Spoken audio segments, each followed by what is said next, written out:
Hai anak-anak kelas 7, hari ini kita akan belajar tentang pengukuran sebagai bagian dari pengamatan. 4 hal yang akan kita pelajari hari ini. Pengukuran, besaran pokok, besaran turunan, besaran skalar, dan besaran vektor. Ada 4 hal yang akan kita pelajari dalam materi pengukuran. Satuan baku dan tidak baku, pengukuran langsung dan tidak langsung, kesalahan dalam pengukuran, ketelitian, dan keselamatan kerja. Mengukur adalah kegiatan membandingkan suatu besaran yang diukur dengan besaran sejenis yang dipakai sebagai satuan.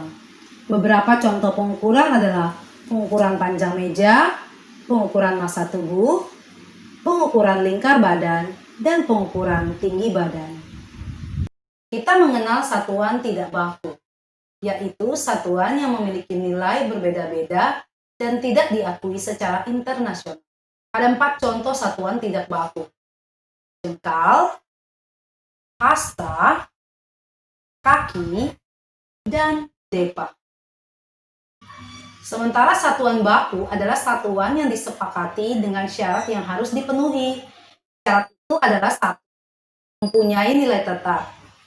2. Mudah ditiru dan diadakan kembali sebagai satuan yang sama.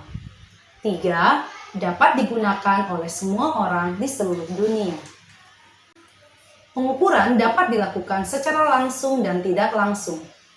Pengukuran langsung dilakukan dengan menggunakan alat ukur sehingga diperoleh hasil pengukuran secara langsung. Sementara pengukuran tidak langsung adalah pengukuran yang membutuhkan proses minimal 2 langkah untuk mengetahui hasil yang diukur. Contohnya, ketika kita mengukur diameter pohon dengan menggunakan seutas tali, kemudian tali itu diukur dengan menggunakan penggaris. Nah, pada saat pengukuran seringkali terjadi kesalahan. Ada 2 kesalahan dalam pengukuran, yaitu kesalahan sistematik dan kesalahan acak. Kesalahan sistematik adalah kesalahan pengukuran yang terjadi karena alat ukur yang digunakan. Sebagai contoh, kesalahan kalibrasi atau titik nol. Atau juga bisa kesalahan manusia, yaitu kesalahan pada saat membaca alat. Dan kesalahan lingkungan pada saat kita bekerja di mana terjadi perbedaan suhu dan udara. Yang kedua, kesalahan acak. Kesalahan yang terjadi karena kondisi lingkungan yang tidak menentu, sehingga mengganggu kerja alat ukur seperti naik turunnya tegangan listrik. Ketelitian dan keselamatan kerja. Dalam melakukan pengukuran, kita harus memerlukan ketelitian atau perhitungan dan pengukuran. Contohnya, untuk mendirikan sebuah bangunan, seorang teknik sipil harus cermat untuk menghitung kekuatan bangunan terhadap gempa, baik pemilihan bahannya, komposisi bahan, sampai kedalaman pondasi.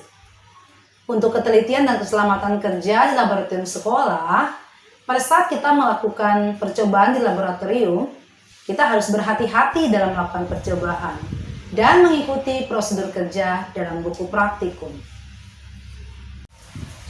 Besaran adalah sesuatu yang dapat diukur dan satuan adalah standar ukuran dari suatu besaran.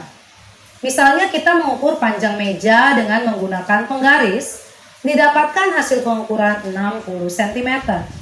Maka panjang meja adalah besaran dan sentimeter adalah satuan. Besaran dibedakan menjadi 2, yaitu besaran pokok dan besaran turunan. Besaran pokok adalah besaran yang satuannya didefinisikan. Ada 7 besaran pokok dalam IPA. Silakan perhatikan tabel berikut.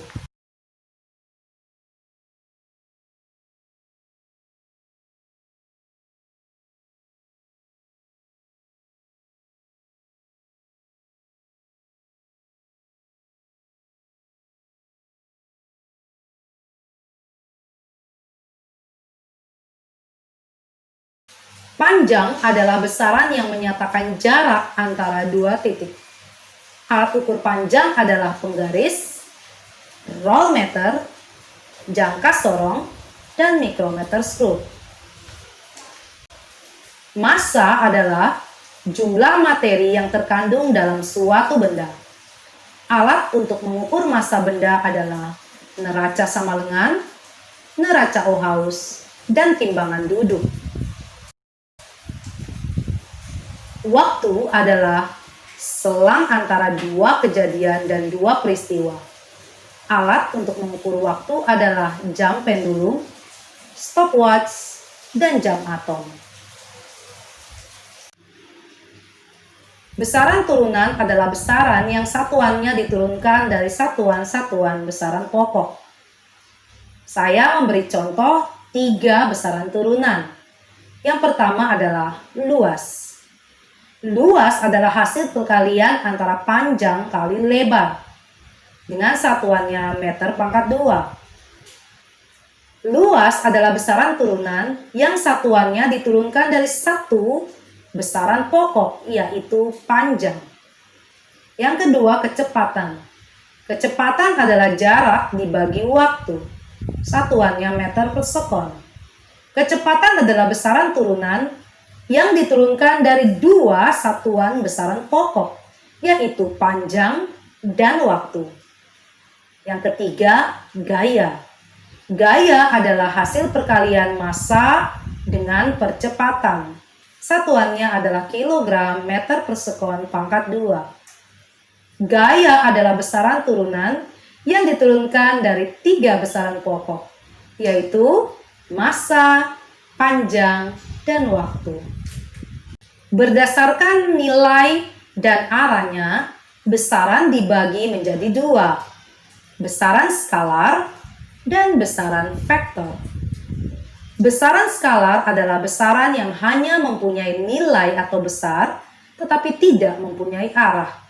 Contohnya adalah volume, massa, dan waktu. Sementara besaran vektor adalah besaran yang mempunyai nilai atau besar dan mempunyai arah.